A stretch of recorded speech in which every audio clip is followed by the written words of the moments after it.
بسم اللہ الرحمن الرحیم۔ اگر آپ نظر انداز کرنے کے ماہر نہیں تو آپ بہت کچھ کھوئیں گے۔ سب سے پہلے اپنا سکون۔ تم ہر شخص کو خوش نہیں کر سکتے، بھلے تم اپنا سکون کسی کے لیے کتنا ہی برباد کیوں نہ کر لو، پھر بھی وہ شخص تمہاری نیت یا تمہاری مخلصی میں کوئی نہ کوئی نقص نکال ہی لیتا ہے۔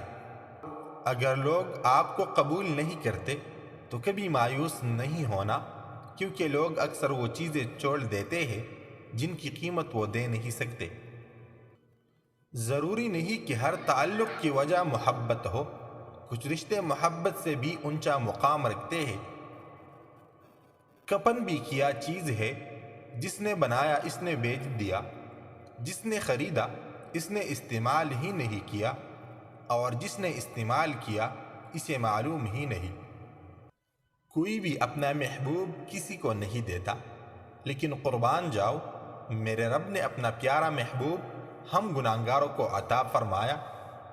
جب آپ سے جڑے لوگ بہت مصروف ہو جائے تو تم ان کی مصروفیت میں خلل مت ڈالو اور اپنی عزت نفس مجروح نہ کرو، بلکہ تب تمہیں یہ سمجھتے ہوئے خود کو مصروف کر لینا چاہیے کہ اب تمہارے محدود ہونے کا سفر شروع ہو گیا ہے، اس سے پہلے کہ دوسرا کوئی اپنی مصروفیت کی ضد میں تمہیں نظر انداز کرے یا تم سے اکتاہٹ محسوس کرے۔